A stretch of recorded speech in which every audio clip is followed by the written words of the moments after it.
check the news.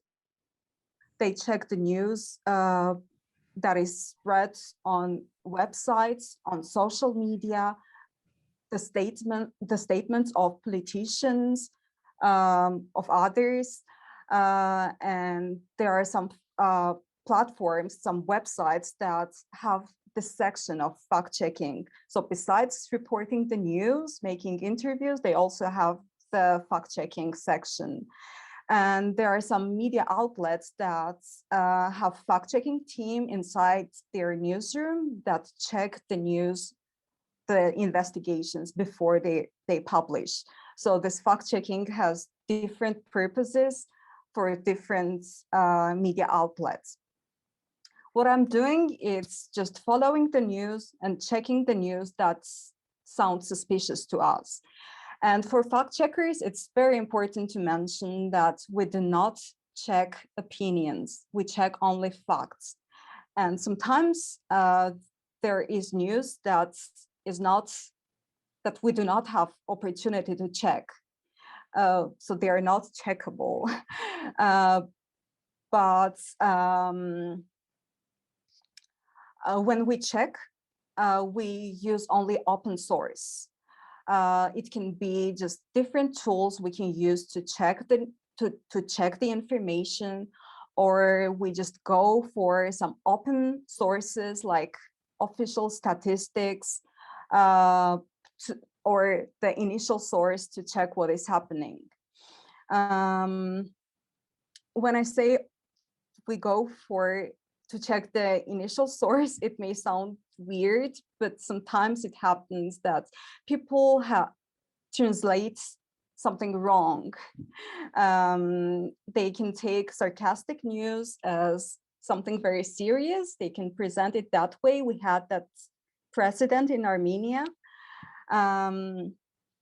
Or something like, we check the initial source because something very important can miss when people just reshare the news. And when you just miss something that is very important, it can be a type of manipulation. So going and checking the initial source is kind of աղբյուրների եւ նյութերի հետ գործում են, սրանք նույնպես անպայման անցնում են փաստերի ստուգում. Sometimes we need to pay close attention to photos and videos that are spread, because those can be edited, or those can belong to just different context, and those can be brought into a different context, which is type of manipulation as well. And we also use some other types of tools like Google Maps, or any kind of other tool to be able to check the news. And when I'm saying we're doing fact-checking, we just need to keep in mind that we are not judges, we're journalists who are doing our job, and we have our own methodology. We have our guideline how to do that. But this creates kind of problem for us, because we're just checking the news that is published by our colleagues as well, right? And in this case, we just get a lot of criticism from our colleagues, as if, are you judges sitting there and checking the news? How do you decide what is right, what is wrong? And we're just being targeted. I myself was a target during the 2021 snap elections. And each time we just need to remind that we're not judges, we're journalists doing our job, and we have our own guidelines, we have our ethical standards, and we follow it. And in case of the audience, it's different. So fact-checking is not that famous still. Each time I'm meeting some different audiences, I just need to explain what is fact-checking, and each time I share the platforms in and out of Armenia that are doing fact-checking. And I did not hear any kind of feedback from them as if they do not trust fact checkers. So I think the problem we have, it is especially comes from our colleagues or some politicians who are the subject of our fact-checking. And besides fact-checking, I would like also to talk about the trust in media, which I think fundamentally changed after the 2020 war we had. Because before the war, people used to trust the information that came from officials, from the government. So if they refuted something, people thought that might be correct. But now it is different, because if it is stated by the government, it does not yet mean that it is true. And it is also, it makes our job even more difficult, because sometimes it happens that there is a news and it is very difficult to check. The government refutes, but the opposite information is coming from the locals, from the witnesses. And in this case, we just need to find ways to check the information, because the information comes from the opposite sides, and we need to find the truth in between. Yeah, and one more thing about the media and trust is that the media field in Armenia is very, very polarized. I think it is something that is noticed not only by media professionals, but also by the audience.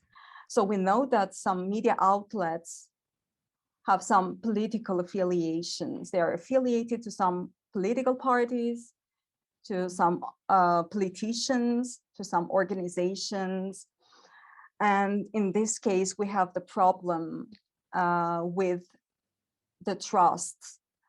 We have the problem with objective journalism. And just because of the work of our colleagues, journalism suffers, because I myself experienced that when we're just out in the field working on some story, we are seen as someone who came for some scandals. So because of these perceptions, journalism itself suffers. But I hope that with the help of ethical journalism, with the help of fact-checking, we can improve the media environments in Armenia. And in case of fact-checking, we just need to keep reminding the audience that we're not judges, that we're doing our job, and we have our own ethical guidelines that help us to navigate in this field. So this is, I think, all from my side, and I'm open to answer the questions. Thank you. Anyone wants to start with a question? Can I start with a question I have? You said that at some point you got targeted because of what you were writing, and of course, because it was what you were writing was objective, and somehow it bothered people that didn't serve their objectives. And I've heard several stories, I mean, in the news, I've read, etc., that is happening. And I've also seen fact-checking organizations being also attacked as targeted. I'm wondering, the people that publish fake news, or the blogs that publish fake news consistently and with purposefully, have those been targeted or threatened? Or just you know what I'm saying, or just, right? Yeah, I get your question. That is a very good question. I think it depends on the source. Fake news has its bad habit to spread even faster than the fact-checked news. And as we have the problem with media literacy in Armenia, people cannot figure out what to trust, what to not trust. For that reason, people trust those that spread those scandals. Sometimes those sources are debunked. Those are known among the public that it has some affiliation, or they become famous for their behavior.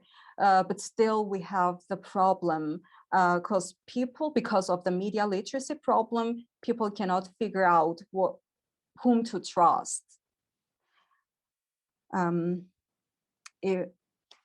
don't know if I answered your question. Yes. It is, and the other thing that I hear a lot is that news becoming more and more of a confirmation process of my beliefs than learning new things and understanding someone else's opinion, because we have so much choice and so we can choose things that are pleasant to us and therefore confirm our beliefs. Would you say that's a problem?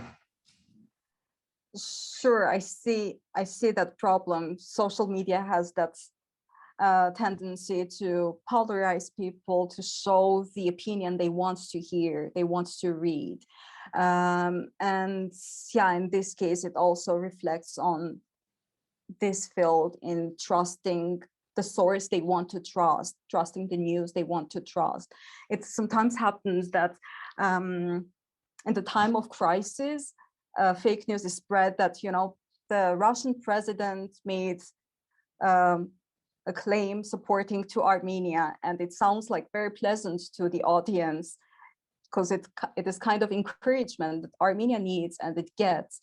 But in reality, it is just a fake news spread by some popular YouTube channel, and it is just for clicks. It's not for the truth. It's not for the news. This kind of things happens.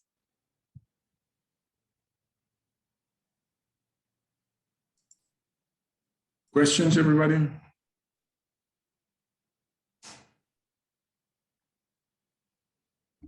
There is a question.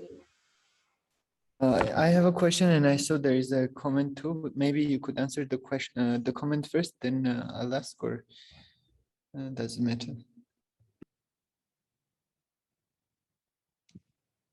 Let me check the question.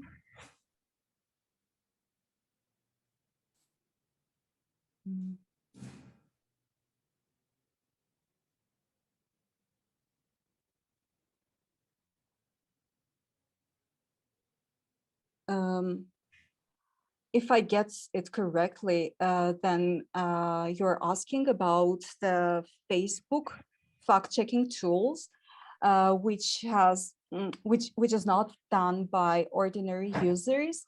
So Facebook is working with the journalists, the organizations that are part of the network, fact checkers network.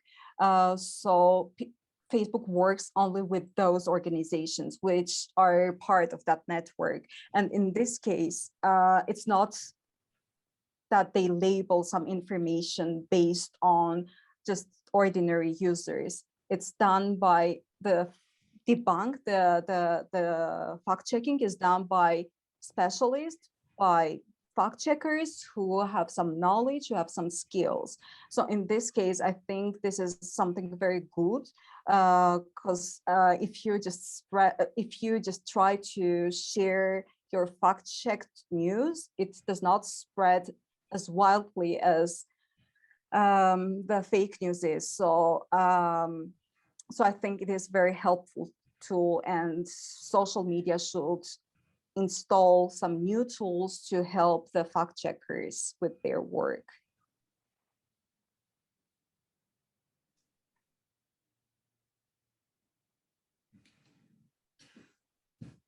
Do we have someone else that wants to bring in, share or ask? Yes, just one question. I just as a journalist, and I want to know your opinion. To stop the fake news, what would be the best so-called punishment for those that continue doing fake news? And they wouldn't, if they don't get punished, they'll continue doing it. What would be the best option to punish the fake news, in your opinion? It's a very good question, but in this case, we have to deal with freedom of speech. So I think, I don't know what would be the greatest punishment. I think it's just the bad reputation, getting the bad reputation. And in order to reach to that, we just need to put much effort into media literacy to educate the public to differentiate between trustworthy sources and non-trustworthy sources. And as a journalist, as a media outlet, as an influencer, I think that would be the greatest punishment for everybody, for your audience to know that you are spreading fake news, you're manipulating. Any other tool that we can apply, it can work against the society, against the public. So I think we just need to educate and to raise awareness in this case. Thank you. Thank you. Arshaluys, from what I understand, if it is verified that a site is producing something that's a lie, right? There is no legal action. I mean, the law, they're not under the scope of the law. It's not a crime to knowingly publish inaccurate data. It's not. I don't know. According to Armenian law, there is no that kind of punishment. But if you are just spreading fake news about a person, the person can file a case against you in the court, and after this procedure, they can just make you to publish the claim that you spread fake news. Otherwise, there is no punishment. As a media outlet, I can spread the news and no one can just publish me because of spreading disinformation. And there are just ethical standards that people need to follow, that we cannot spread the news that is not fact-checked.